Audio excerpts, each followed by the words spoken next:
Hello, and welcome to Our Future in Space. I'm your host, Dr. Jeff Greenblatt, the Vice President for Science and Research at Orbital Assembly Corporation. In this podcast, we explore the technical, economic, social, political, and ethical considerations of moving humanity into the solar system to work, play, and ultimately live. Our species is at an inflection point in its evolution, where we now have the ability to sustain life off planet in low Earth orbit and soon throughout the solar system. Do we merely survive or expand outwards and thrive? I'm here with my guest, Dr. Andrew Aldrin, who is president of the Aldrin Family Foundation, an organization dedicated to harnessing the inspiration of space. Dr. Aldrin is also program chair and founder of the Master of Science Operations program at Embry-Riddle University.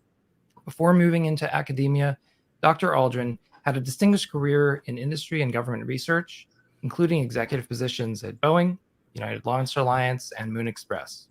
He serves on the board of several charitable organizations, including the Secure World Foundation, Space Symposium, Space for Humanity, and the Tau Zero Foundation. And Aldrin's father, Buzz, walked on the moon with Neil Armstrong. Welcome to the program, Andy. How are you doing? I'm doing really well, Jeff. It's great to be here. I will say one thing, that the program at Embry-Riddle is Master of Space Operations program. I think you said Science. Master of Space. Oh, I'm sorry. Yes, No that's just a problem. misread on my part. Thanks for correcting that. I'm on this show to talk about space. All right. Me too. Me too. Well, let's get into it. I'm going to start with kind of a big picture question just to get the ball rolling.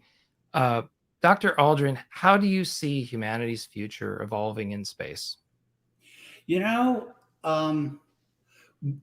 if you're talking about really long-term stuff, Sure. Well, Whatever no, you'd I like. was going to say I'm kind of a little bit more focused on, let's say, the last 10 years than the next 20 or 30, when you start talking about multiplanetary species and extending out into the solar system.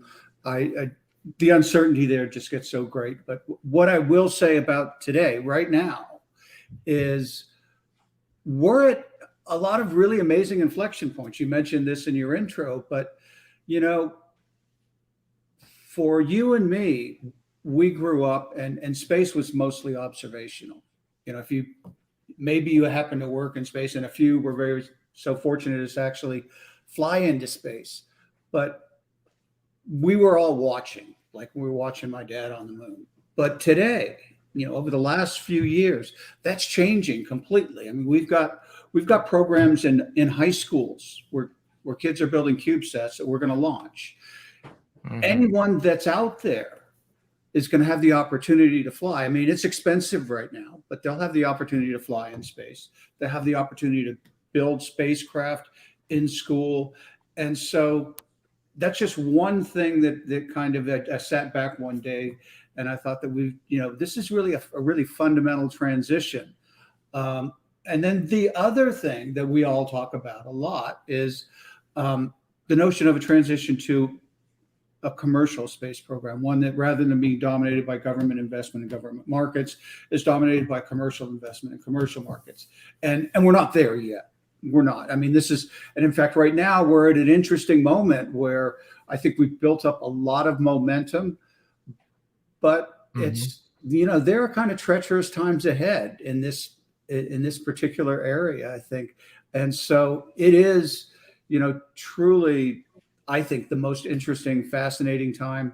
But it's also, kind of a little bit of the Chinese curse of may you live in interesting times, which of course I view, and I think most of the people in the West, when you say may you live in interesting times, that's a blessing. But it's gonna be harder in the next 10 years than it has been in the last 5, I think. And maybe you can touch on what you mean by harder. You used the word treacherous a couple minutes ago. I did. Or a few seconds ago. Yeah. Can you elaborate on that? Like, yes, what is you have to start by going back and saying, we talk about this being the commercial revolution as if it was the first, right? And so we've done this twice before. We did it in the 80s with the shuttle, because shuttle was going to be launching 50 times a year at a cost of $8 million a launch. Right. Well, we kind of missed that bogey, right? We're at about $1 billion. We were at $1 billion a launch when we shut the program down. But lots of interesting things were happening in the mid 80s. You had tremendous support from the administration. There were all kinds of cool things happening. You had Max Faget with the Industrial Space Facility. You had people that were talking about tourism. Not a lot got done. You had commercialization of Landsat. And we thought we were on the cusp of the revolution, and then Challenger. And as it turns out, the whole system was fragile, and that's all it took. And everything sort of crumbled. Orbital Sciences scrambled, and they survived, and they became a very good company, very dynamic. And of course, they've been absorbed by one of the Borg, I suppose you could say. At any rate, then the second time we did this was even more fantastic. We were darkening the sky with satellites. You had Teledesic was going to put up 900 satellites, I think, at one point.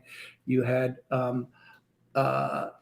Celestri. You had lots of really big constellations that were being proposed. And if you put it all down on paper, it was probably creeping up toward $100 billion.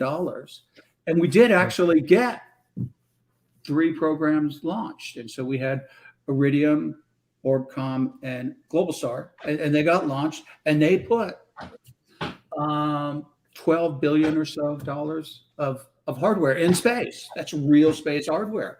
And of course, they were all sold in bankruptcy for $80 million. Mm-hmm. And the old story in space is if you want to make a small fortune, start with a large one. But that's kind of crazy. But the lesson learned there was, again, it just took one event, the failure of Iridium, and everything came crumbling down. The other important lesson of the late 90s was we got swept up in the falling fortunes of the internet boom. And if you look at the year 2000, in 2000, we had $100 billion in the United States, all of the United States, not just space, $100 billion in venture capital. By 2002, that was down to $20 billion. And so there was a huge problem there. And I think that probably took that version of the commercial revolution. So here we are, third time's the charm. And so there are eerie parallels. I mean, once again, we're darkening the sky with satellites. And of course, when you darken the sky with satellites, you darken the ground with lots of new launch vehicles. And, back in 2000, we had 13 different launch vehicles. And so we're seeing some of that. The scary part is what's happening in the capital markets. And as I right now, as I talk to, and I'm advising a few companies on that are startups, which actually started in my program at Florida Tech, which is a predecessor to the program at Embry-Riddle. But venture capital is running from space at this point. And so that's challenging. And then you look at what's happened to the companies that have done the sort of quasi-IPO through SPACs, and they're way, way, way underwater. But it's not all doom and gloom, because I think the big difference between the late 90s, the mid 80s, and today is that the foundation, the institutional structure of the whole space community is so much stronger than it was before. Instead of having a very few numbers of venture capital firms that are getting involved in space, we have not just venture capital, we've got private equity, we've got debt. And so the financial infrastructure is much broader. The legitimacy of space is much stronger. The human capital supporting space is much stronger. And so I look at all of those things, and I think we're in a much better position.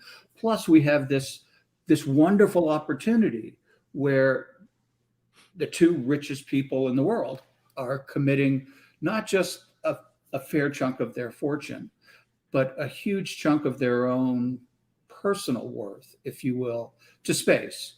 And that's huge. Not just their money, but also kind of their credibility and all of their sort of passion, right? It's lending all kinds of legitimacy. And the good news is that's great. And we, as the rest of the community, need to kind of fill in this artificial salient that they're creating, because they're not going to be there forever. I mean, we would be wise to pay attention to what happened to Stratolaunch after Paul Allen died, right? I mean, it more or less collapsed, and it exists in a very different form. But we are 2 dump trucks away from a disaster, so to speak, right? Well, so that's actually, what I mean when I say precarious. Yeah. Well, that's certainly precarious. Let's unpack this a little bit because you've laid out several things, and I guess one is we have the good fortune to have 2 very wealthy and influential people who are kind of leading the charge, and they built pretty significant space companies that I think a lot of the rest of the industry revolves around, or at least looks to. But that's not all. You said that we are in a much better position overall in terms of the amount of investment coming from different places. And if you could maybe just talk about sort of what are the biggest differences from the way things were in the 90s that maybe gives you some I mean, realizing not everything is roses, right? There's still risk, but what are the biggest differences from the way biggest things were difference last time? is I think the scale and breadth of private investment in space, and so I forget what the latest numbers are, but we're looking at numbers like $8-10 billion being invested in space. And I have to be a little careful about those numbers because there are lots of different versions of space. There's space with a capital S and big blaring letters, and that's the hardware. And then there's space, which is applications. And most of the investment is going into the applications, but still, it's really good.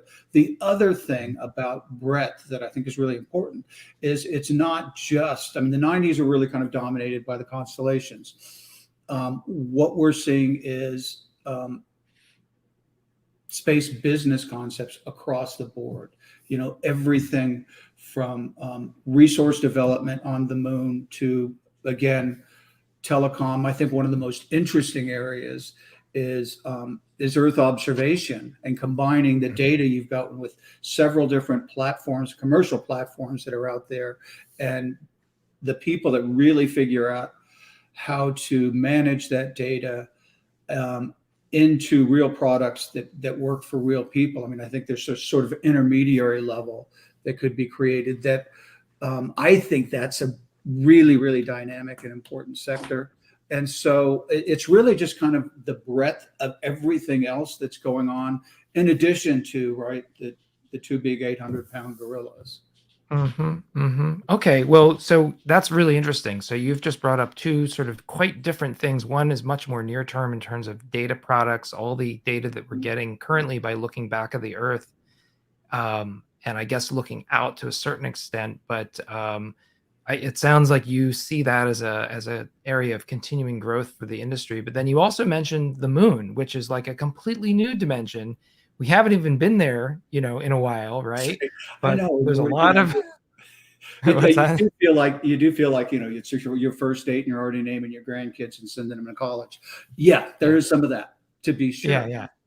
But we've also learned from past efforts at commercialization, and at least what I've seen from the way NASA's looking at this, they're very much focused on the moon with, yes, science, but with sort of commercial development in the forefront of their planning. And well, I want to hear from you what you think. Yeah, I keep listening for those words and I don't hear it yet because I mean, I believe we need to go to the moon for a reason.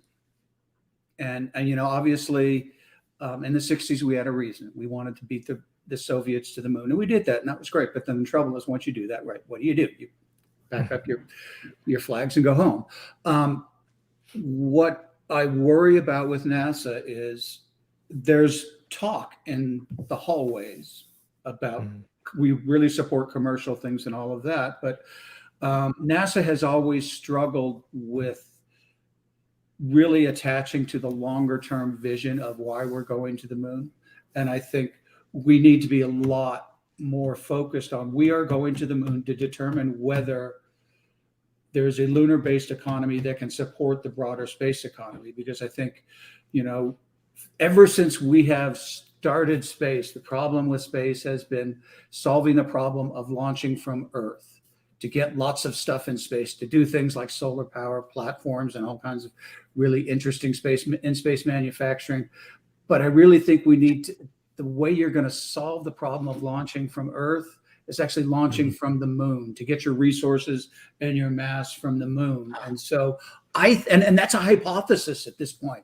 And I think what Right. NASA needs to do is put together a set of focus programs to test that hypothesis and transition from NASA investing in determining, whether the ice that we know about is actually useful, whether we can extract it, whether we can process it, whether we can Mhm. transport it, and whether somebody will buy it.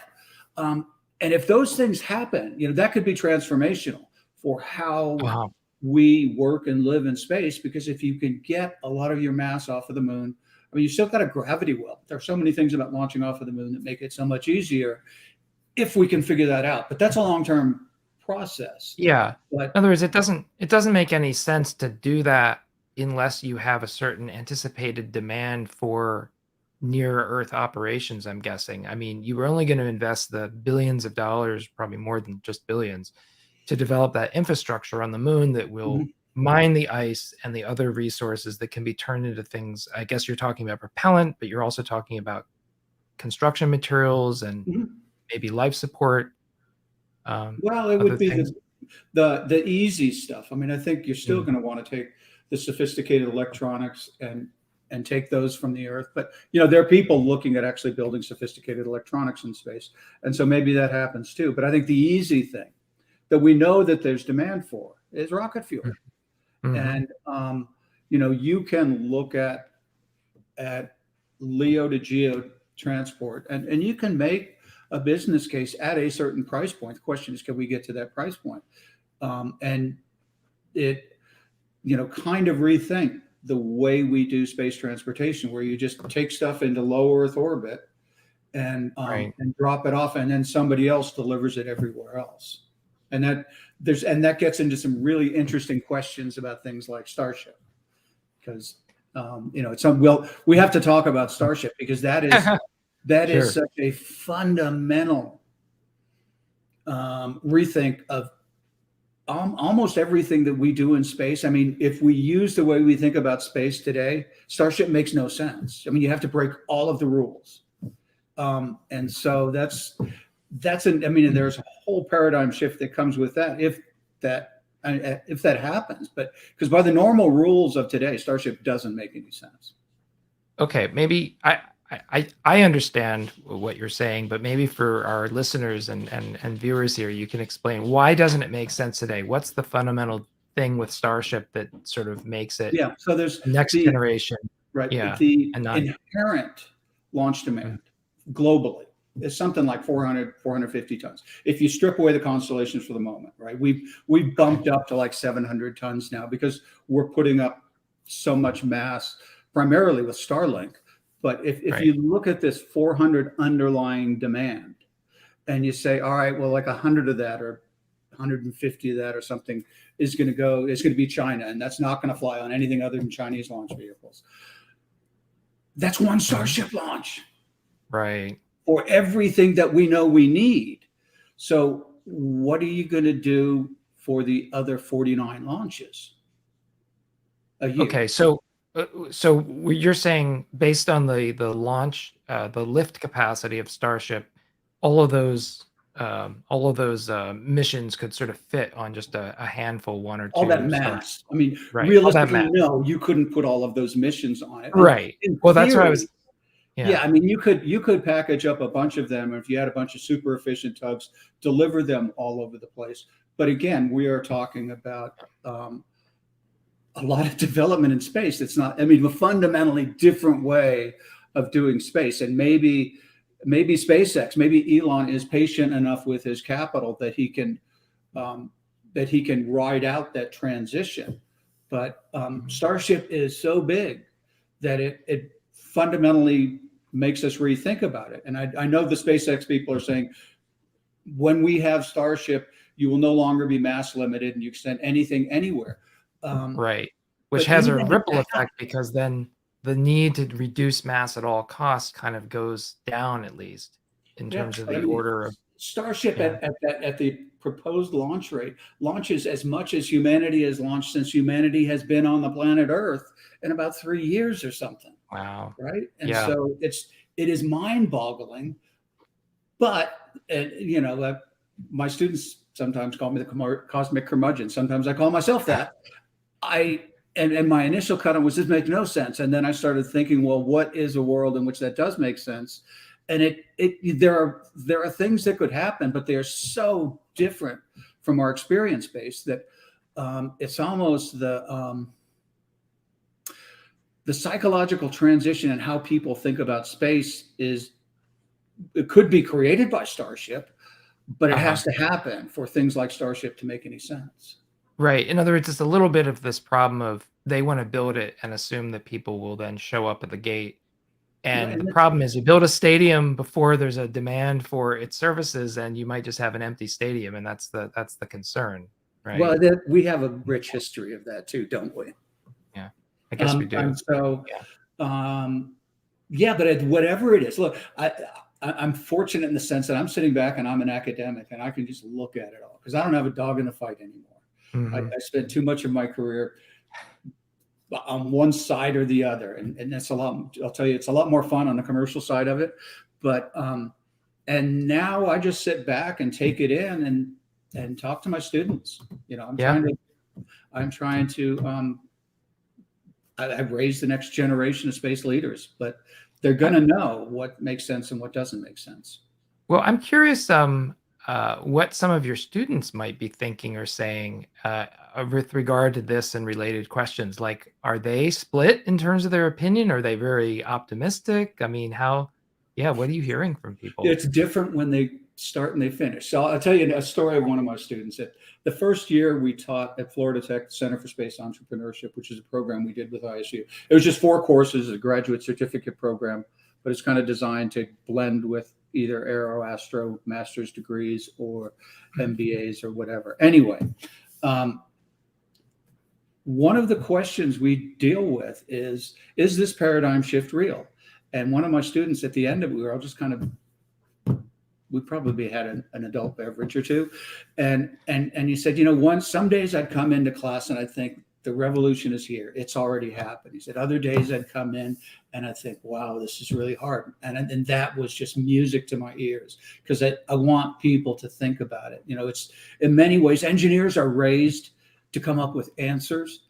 And I'm trying to teach people to ask the right questions. So mostly they come in pretty optimistic, but and sometimes crazy.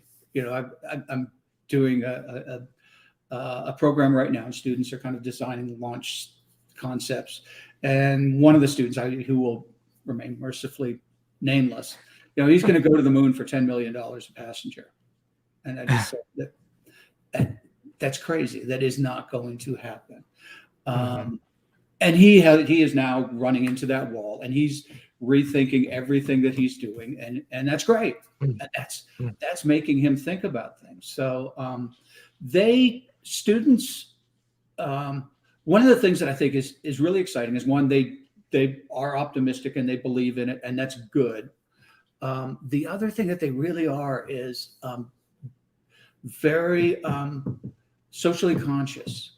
It's not Mhm. when they design businesses, there has to be a social good, and that's impressive. And I have to say, the students every year, I say this group of students is the best I've ever had.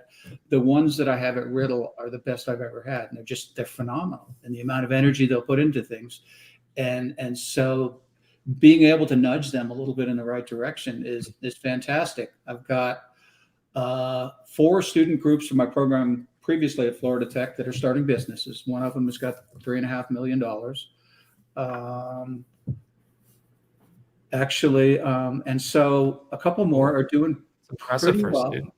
Yeah, and so I mean that makes me feel really, really good to see these guys actually. Mm. Some of the businesses they will learn to pivot. They'll get to Plan B, but Can see uh, it. a couple of them are building real companies, and they're Yeah. staffing up and they're getting real people, and that's exciting, super exciting for me. Do you see that it sounds like you're trying to explain how it is that every year you have the best students you've ever had, and I'm wondering, so there's gotta be something larger going on. Is it that the internet boom has kind of given way to people being interested in other kinds of companies now, and aeronautics and astronautics are coming back into vogue, or anything you can sort of observe there? So I think we had the program at Florida Tech for 3 years, and I think the improvement in students, I think, had a lot to do with more people finding out about it, and so we were recruiting better and better people coming into the program. So I think that's it. At Riddle, it's a different thing because our students are older. Most of them are in their 30s. Most of them are working, and some of them, I've got a couple of people who used to be submarine commanders, and stuff. Yeah. So I mean, it's they're coming into space because they're really interested and intrigued with it, and the business ideas that they come up with are really, really focused. It's not about, Okay. It's not pie in the sky, you mean? no, not at all. It's doing things that are very focused. And I've got one that is essentially doing launch special ops. I'll just call it that. And it's brilliant. I mean, it actually could work because he's identified. You got to start with, we think rocket fuel is what propels space. It's not. It's money. And so in all of our classes, what we start with is, first of all, how do you make money in this? How do you get someone to give you money? Just the mechanics. Are you selling the hardware? Are you selling a service? And then we start looking at, okay, what really matters to your customer? So, in the launch business, there's 5 things that matter. The launch vehicle, the payload, does not care if you've got dilithium crystals, if you're additively manufactured, it doesn't care. It just cares about price, reliability, level of service, and schedule. And nothing else matters. And so you focus on the customer. Then you understand what the real market is. And then when you know that, you start talking about what's the hardware that you're going to build to meet that demand, rather than just saying, I'm going to build a Starship because I think it's cool and I'll find somebody to buy it. And so that discipline of the problem and the customer being what really drives the business is important. And I think our students come away with that very clearly. I'll give you another example. I mean, we think of Starlink and OneWeb and Kuiper and Telesat and who knows what else is coming up as these massive constellations that are going to overwhelm us with data. If they were all successful and they maxed out their throughput, they would be getting sort of close to 8 or 9% of the total telecom market. Space is in that market, just a tiny fraction of the total market. And the telecom market is a weird market. It's a tough market. But I mean, so part of it is just, level setting everyone and understanding you live in a much bigger world. Right. Although I think that one thing that has become really popular in the internet, IT community is this idea of disruptive innovation, right? That something comes along that sort of changes the rules of the game for everyone, because now you have this ability to do something much faster, cheaper, better than you could before, because there's either a new piece of hardware or you've got a standard that makes it, you can store 100 times the data in the same footprint. What you can do on a mobile device is just wasn't even possible 10 years ago. And so there's this idea that like the whole mind shifts, and then you come up with new applications because you have a new playing field. I'm just wondering if there's anything like that that's either already happened, aside from Starship, which you've identified as a real game changer. Then that is truly disruptive. I just don't know who it's going to disrupt. Is it going to disrupt the market or disrupt SpaceX? Right. I'll give you another example, one that I briefly touched on. And this one is truly enabled by the breadth of the commercial market. So I touched on remote sensing. And so we've got, I forget at last count, but at least 10 different systems out there that are providing different kinds of data, whether it's hyperspectral, radiometric, synthetic aperture radar, panchromatic, what have you. There are all of these different data streams. The problem is most of these companies are trying to go direct to the customer, and it's tough because they're just trying to sell their data. They don't know the customer. Where the magic is going to happen is you've got all of these data streams, and you've got GPS, and you've got very low latency, relatively high bandwidth communication with space-based systems. And you start putting these things together from the customer up and saying, what information do they really need? And how can I create this by pulling together a bunch of data streams? And I think that's where magic is going to happen. I don't know what disruption means anymore. It's what it means is you can sell lots of management books. I mean, I think you can, disruption once it's happened. Maybe it's just really difficult to predict. But I don't care what you do in the launch business. It's not going to disrupt the fundamental values. I don't care what you do in the communications business. A bit doesn't care how it gets there, whether it's through space, whether it's through fiber cable, or whether it's by carrier pigeon. It doesn't care. Right. And so I don't know that you're disrupting that bit. You're just creating lots more of them. And the weird thing about telecom is demand is exploding. It is exploding. Yeah. Problem is price is imploding. And so literally what you see in that market is the total revenue is declining in spite of the fact that the demand is exploding. And so that's the business that we're trying to steal from using space-based systems that are expensive and relatively lower performance. I mean, I don't care. So it's almost like they're, sorry to interrupt. It almost sounds like for telecom in particular, maybe the problem is that the people building those space-based solutions now were chasing a market as it was valued like 5 or 10 years ago. And meanwhile, the floor has dropped and they haven't, I mean, I'm sure that the folks in the know realize that, but maybe when things were being spun up, it wasn't so apparent. And I don't know. I mean, exponential growth is the problem, right? Things are changing really rapidly in this industry. We're looking for exponentially decreasing costs in areas like launch, manufacturing, and so on. And it's, particularly off Earth, right? If you're talking about building things on the moon, well, you can't build a business based on the cost of doing that today, which is astronomical, but you're relying on an exponentially falling cost once things mature. And so exponentially falling costs have a downside. Your total market is dropping. And so this is what's happening in telecom. And I think, if you actually launch 50 Starships a year, there will be exponential reduction in the cost to launch. But if you're only launching 10, not enough. SpaceX has still got 9,000 people they got to feed. And so you just divide that 9,000 by 10 launches, and there's your number. Yeah. No, I mean, I just have a basic economics question, and I do want to get to a couple other questions I have queued up here, which is, so, okay, I understand that there's this problem of being able to fill Starship, but from my understanding of basic economics is that if you can offer something that provides much more for the same or lower cost, won't demand rush in to fill that void and say, hey, now I can put 10 times as much mass on the same rocket.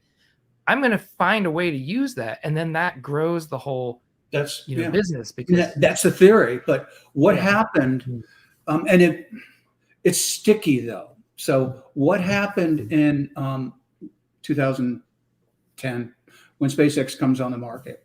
So the basic launch price at that point was, I don't know, call it something between 120, 150 a launch for some sort of standardized payload. And SpaceX comes in at half of that price.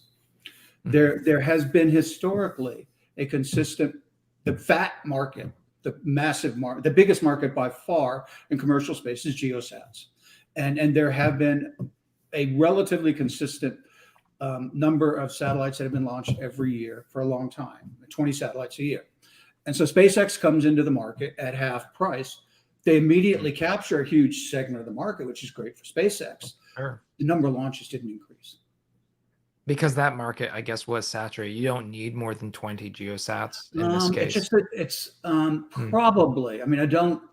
It's a good question why it didn't. Of course, what it did enable is for people to start thinking a little bit more about things like OneWeb. But OneWeb signed up with a more or less, I guess you'd call it Russian launcher, traditional. But it's certainly the economics of launch are really different and with Starlink because it's part of SpaceX, and it's kind of hard to disentangle how that works. I mean, they Because don't. you're kind of looking at wholesale prices, as it were, for being able to launch within Yeah, I space. mean, but so like in 2021, SpaceX launched 31 times. They're way ahead of that. But 19 of those were Starlink, which probably Right. aren't revenue generating. If you just look at the 19 revenue generating launches that SpaceX had, it's not clear they paid all of the bills, but they do have the benefit of another. Well, actually, it was 11 revenue generating, but they had 19 Starlink launches that they got at some kind of a significant discount, but they still had to pay for the workforce that was doing all of that stuff. So there's a tremendous benefit to SpaceX with Starlink. It's kind of hard to disentangle if you're trying to dig in, trying to figure out the business case of it. Maybe that's where the elastic demand really comes in with constellations. But as I said before, the constellations are not, it's really hard for them to compete for the broadband market of commercial and residential stuff and the big business. On the ground. Yeah, the big chunks of the market are hard. Where they are going to be able to compete is it's a godsend for anybody who's in a remote location who doesn't have much connectivity. And that's great. The question is, and it's great for, we're just starting to see big mobile platforms. I mean, Starlink isn't going to work for your phone yet. I mean, I don't, maybe the next gen, the 2,000-pound satellites that is a 2 Right. times. You need a pretty big receiver right now. That's the problem. Yeah. Either that or like, what is the company? ARS. They've got these massive antennas, massive satellites. One or the other has to be big, right, for that to work. But they're looking at maritime users. If you've got a yacht at that price, is $5,000 a month. And so that's a lot better than $99. But it's not obvious that market is large enough to pay for, what's, if you wrap a up whole infrastructure. Yeah, you've got $100 billion of investment, and that's a lot of money to pay off, right? You got just paying off the investors. Cost of capital is $10 billion a year of profit, right? And so I'm not saying the constellations don't work and aren't going to be solvent. It's just not a slam dunk. It is not a I don't see how that funds a civilization on Mars. Right. It's a little piece. I mean, and I don't want this to be a conversation about Starship or SpaceX's business plan. I want it to be sort of broader. But yeah, there are sort of a number of opinions out there about how this is a bootstrapping investment in sort of their larger. The thing is, what happens with it's more Starship and Starlink. What happens with that is going to be really important for our future. It is. We're all depending on it. That's right. Yeah, I mean, because, okay, so let's talk a little bit about at least the decade beyond this one, which is and you have said that development of lunar resources is really going to be pivotal for the development of space overall. You said it a few minutes ago and, in previous remarks. So, yeah, I mean, I think it's clear that we need to have cheaper operations to get to and from the moon, that it has to be routine. And, you talked about fuels being important, but if I could just ask you to elaborate a little bit more, why is the moon so important? And what do we think that we will then be able to do if we're successful at being able to develop an infrastructure that allows us to use lunar resources, whatever they are, to support the rest of the industry? Maybe you can. Yeah, I think the moon is important because it's so much easier to get off of. I mean, not only is the delta V like a third of what it is to get off of the Earth, but you don't have an atmosphere, and so you don't have the tyranny of fairings and all this kind of stuff. You don't have to have really high levels of thrust. So it's a very different equation getting materials. Let's just say you want to do solar power satellites. You've got, I mean, and these things are going to be massive, massive, massive. We're talking about arrays that are a kilometer. And if you can get the materials you need, the silica from the moon, and maybe you're manufacturing solar cells on the moon or something like that. It can enable those kinds of things, which are just, solar power satellites are really, really difficult if you've got to launch everything from Earth. And so Right. that's another use case that I think is potentially really important. And But because you think that there's a big enough market for that solar power, I mean, I just have to ask the obvious question. Why yeah, is that so important? but we Because know we energy is a market, right? And that's right. not going to change. We are not going to stop using energy. We are going to use more and more energy. And so that's solid demand, right? You Mhm. don't, it's not, I mean, you never know what tourism is really going to be, but energy is pretty Mm. solid. Now it's also um, like telecommunications, really, really, really competitive. But it's, you're building something off of a real market there. So, Right. um, And I I do mean, think too, if you're go ahead. sorry, I was gonna say, if you're talking about kilometer scale solar PV, being built off planet, I have to think kind of like the way that, the laptop battery market, which then turned into the cell phone battery market, kind of helped to drive down the cost of lithium-ion batteries across the board, and has helped to, in my opinion, has helped to make electric vehicles much more cost effective. Mhm. Right? It was driven initially by that. Don't you think that lowering the cost of making uh, these kinds of power sources would then help to enable other parts of the space industry too? Because now you've got essentially much lower cost power, so now you can deal with larger energy budgets for whatever operations you want to do in space, and it kind of starts to snowball. So are you talking about space to space power beaming? Yes, or not even beaming. I was just thinking making solar panels on the moon and then placing them wherever they need to be, let's say on a really big, Oh, okay. Sure. manufacturing platform or a space station Well, or by the same token, I mean, this isn't necessarily a lunar based economy, but it's a technology that's developing that I think, if you combine it with lunar based resources, has incredible potential. And so that's additive manufacturing in space, not inside the space station, but outside. right. And obviously, we're seeing Made in Space, Redwire, and other companies that are starting to build big structures. But if you Mhm. think about the kind of structures you could build in space and what you could do with those. I mean, we talked about the issue of one of the reasons you're not going to be able to communicate with Starlink with a cell phone is because you have to have really big antennas. Well, if you can manufacture, literally 100-meter antennas, Right. now all of a sudden you Inexpensive. can do that. And you may have problems with the astronomers, but it's when we get to the point we are using space to support space, I think then a lot of things are going to change. And it's, think about the idea of 100-meter antennas that you can be using for communications. You could also be using them for data gathering, for better or Right. worse, right? And there's that's another really big shift in the way we do things in space. It's just get what you need from the Earth and try and get the other stuff from the moon. And maybe asteroids make sense. I you know, getting an asteroid is harder than getting an Uber in, I don't know. I mean, Manhattan at rush hour. I actually missed a plane in Palo Alto because I couldn't get an Uber on the campus of Stanford. Yeah. Anyway, Yeah. Sure, so many of us have had those experiences. Right.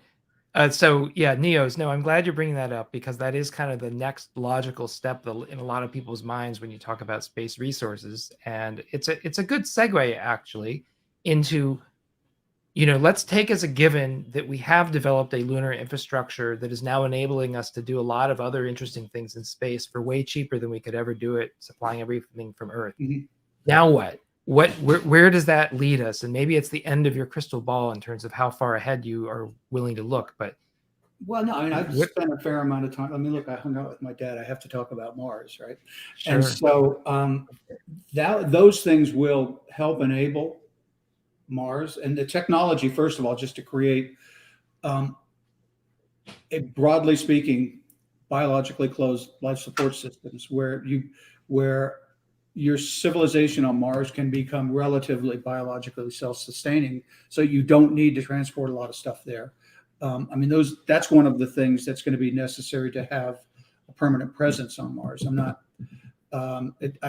It gets hard to wrap my head around 1 million people on Mars, but and so I think a lot of that is enabled by space-based economy, which is really probably focused on the moon more than anything. So that Mm-hmm. is really important. We've got a long way to go to really understand how to get to Mars and how to live on Mars, and that's still decades away, I'm afraid. I mean, Yeah. maybe we'll get to Mars, but it's hard. I mean, What is, again, I don't want to ask too ignorant sounding of a question, but just for the purpose of discussion. So, what makes getting to and existing on Mars that much harder than doing it on the moon? After all, it is another body that doesn't support life all by itself. So, yeah, well, I you mean, still have to because bring everything with you, right? the biggest thing is you're 2 years away from a can of beans, as John Young used to say, and that's a big deal. It's a big deal. Yeah. It's a big deal psychologically. It's a big deal just in terms of logistics. When you're on the moon, you're 3 days away from home. Mm-hmm. When you're on Mars, you could be 2 years away from home, and there's nothing you can do about that. Right. Maybe you can cut that down significantly with really high-powered nuclear electric, but nuclear thermal doesn't change the equation that much. I mean, that's the most efficient way to get to Mars. Dad, I hope you're listening. Is a cycler. I mean, we've at Florida Tech we did some work kind of tuning cyclers, and you can do trip times of 100, 120 days on a cycler. You got to accelerate it up, and you've got to do some funny things with it. But you can do it. It's an amazingly efficient way to get there. It's just really expensive to get the whole system up and running. But if there's 1 million people living on Mars, or we're building up toward that, it seems like then it would justify that kind of investment. Oh, would absolutely. If you got 1 million people, then everything changes. But getting there is still, and then there's radiation. I mean, we can work the bone loss and the effects of microgravity. I think we're actually figuring that out. And by the way, it's still only, particularly if you've only got a 100-day trip, that's barely getting settled in your bed for the astronauts on ISS and microgravity. Right. But radiation is pretty persistent and pretty much of a problem. And much worse than obviously low Earth orbit and or the moon, because you're only traveling for 3 days and then you're hopefully in a shielded environment underground. Well, even the shielding gets to be kind of challenging on the moon, but we need to learn a lot more about radiation. I mean, I think right now we're kind of still saying, well, we just need to change the standards. And that may be fine for early settlements on Mars, but I think we have to figure that one out. But it's a pretty big wagon train to get to Mars. But it'll happen. It's just, I think it happens when we can make things economically self-sustaining in low Earth orbit and on the moon.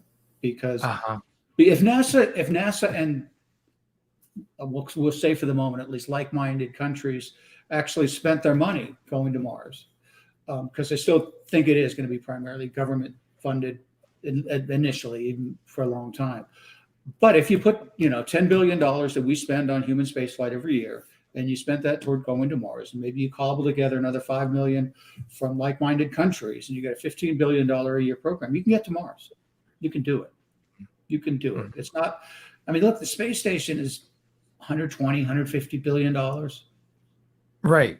Wouldn't cost that much today because we've learned a lot, but you're right. It's still in the initial investment is well, but the point is we managed to spend $150 billion on a piece of space hardware, and nobody really freaked out. I mean, the station almost got canceled a couple of times, and we can do that, but we won't do it until we get off of the moon, and NASA will get off of the moon when they don't have to pay for it anymore. Oh, so not literally get off the moon. You mean when we stop focusing our efforts and our money on the moon? Stop focusing our money because it's the now NASA taken money over by a private. Yeah. because NASA can afford, they can try and do 2 or 3 programs, but they will fail at all 3 of those programs. But if they focus on one program, whether it's going to the moon or going to Mars, they can do amazing things. They just they won't be able to go to Mars until they can focus their funding on going to Mars and not on the moon. So I have to ask the question, why is it important for us to send humans and sustain humans on the surface of Mars? Do you see that as an important step in our overall technological ability to live in space, Well, or is it just a distraction? it so there are a couple of ways of looking at it. One is the human innate desire to explore and all of that stuff, which is real, But humans also have an innate desire to eat, and that's more real. And so space is something that you can afford to do if you are a wealthy nation. In theory, maybe you can afford to do it if you're a wealthy person. But so it's kind of like an investment in art. It's kind of like an investment in pyramids or things like this. It's something that great societies do, and that's a great thing. And so that's kind of one answer. Another answer is sort of why Mars. And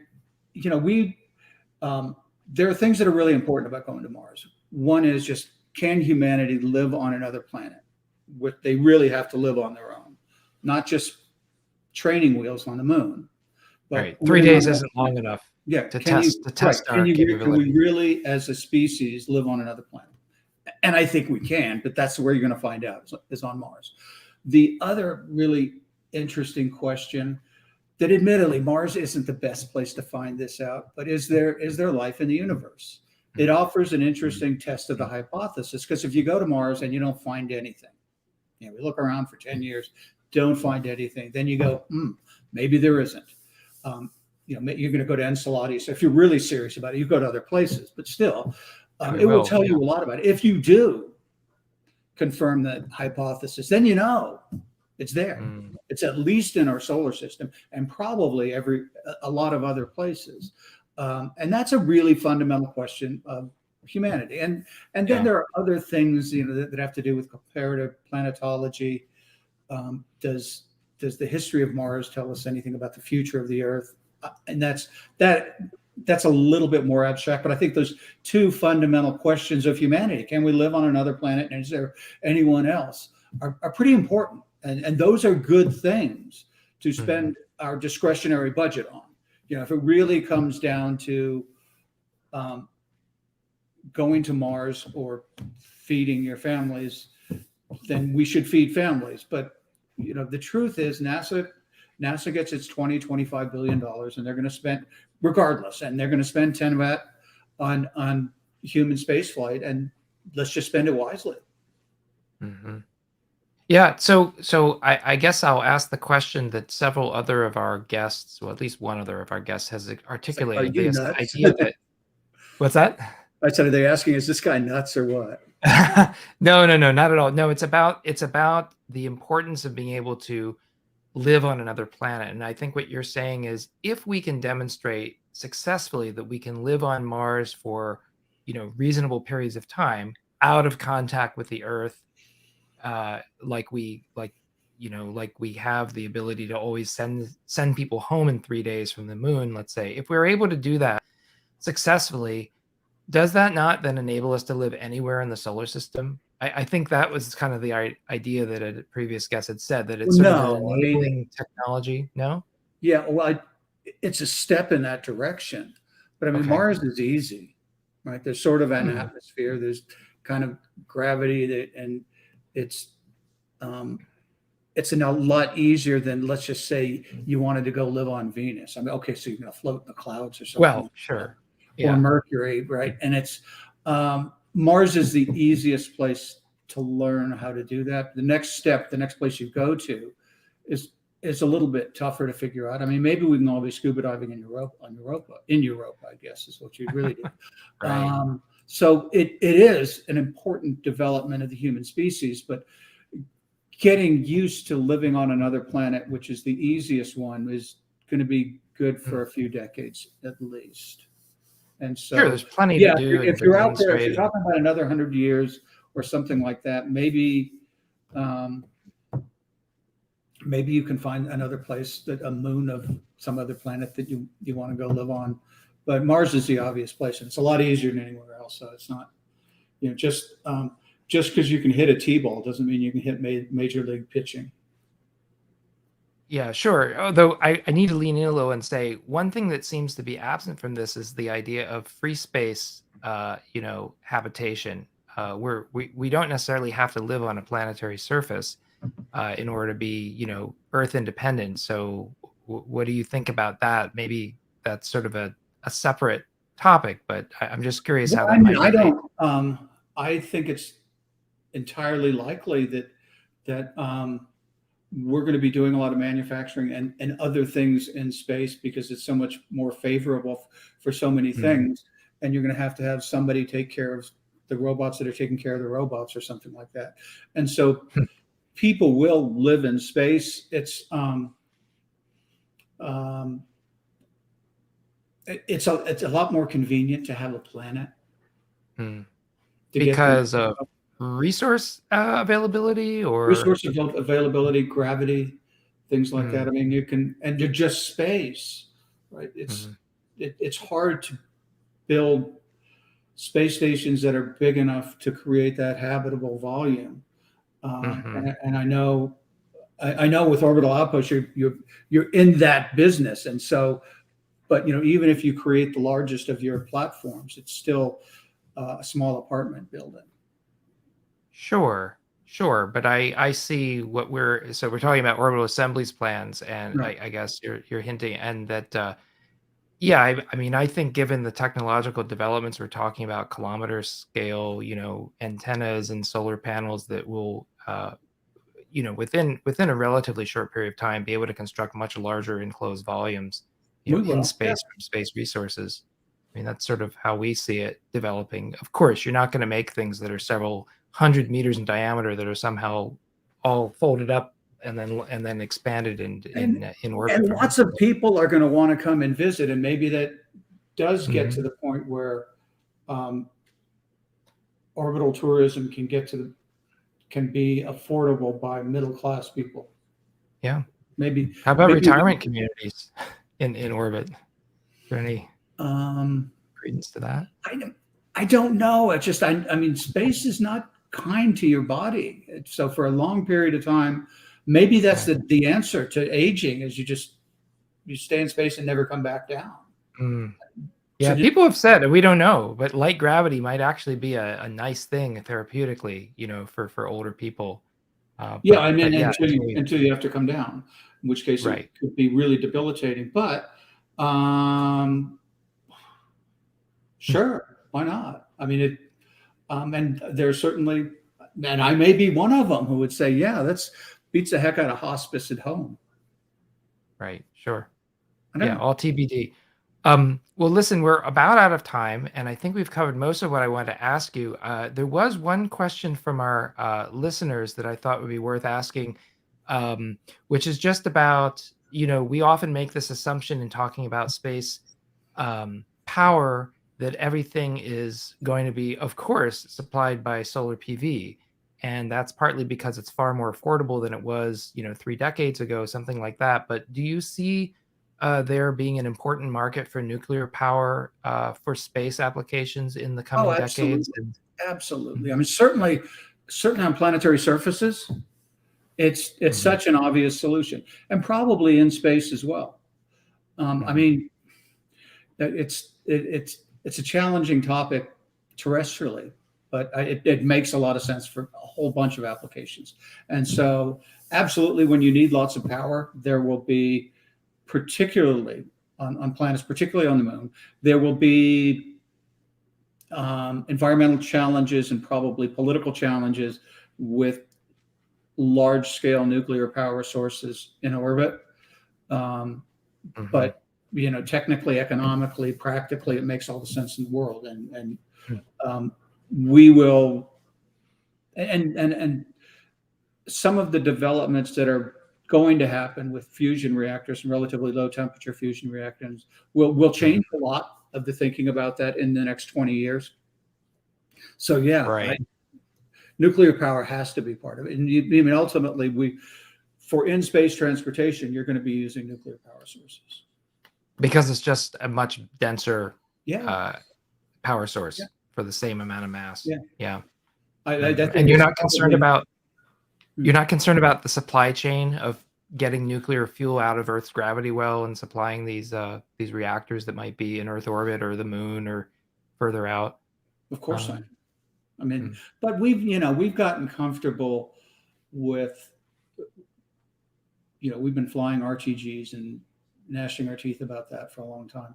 And then, mhm. people got comfortable with Prometheus and Jimmo, and that really was frankly pretty safe going Earth to orbit. Remind me what that is. I'm not sure I Oh, know it that. was a program back in, I want to say 2002-ish, no, maybe 2005 even, where NASA was going to build a spacecraft to go to Jupiter that would have a nuclear power source and be nuclear electric. And it's called Mm. Jupiter Icy Moon Orbiter for a while, and then was renamed Prometheus. But for a brief period of time, that was NASA's next big thing. And it was great technology, great programs, and that some of that technology seems to be awakening again, which is a really good thing. Mhm. Yeah, no, it's great. I mean, I think the more options we have and anything that can increase power and reduce mass to get done what we need is a welcomed contribution. So it's Mhm. exciting to see what's happening in the private industry right now with nuclear power for space as well. Well, anything else you'd like to touch on before we wrap up here? No, not at all. This has been a great conversation, Jeff. I thoroughly enjoyed it, and Great. yeah, my one word of phrase of advice would be, if it doesn't make dollars, it won't make sense. If Absolutely. it doesn't make Has to be sense, it won't make self-sustaining. dollars either. Yeah.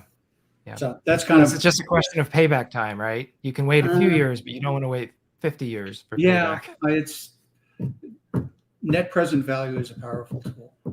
Right. But Exactly. and we do have a rare opportunity that we must take advantage of, because you're not going to have this kind of string of good fortune that we have right now, but it's going to be tough in the next 10 years.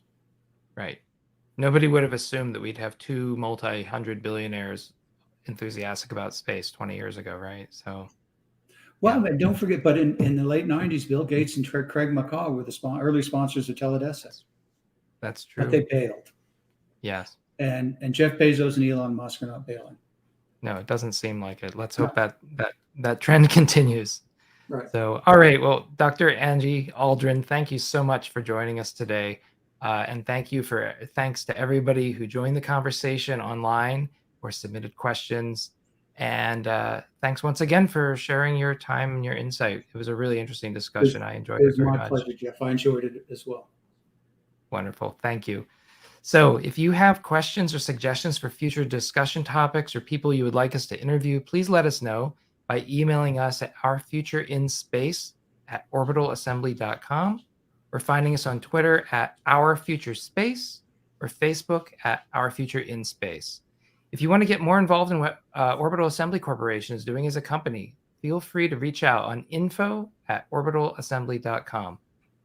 Bye for now.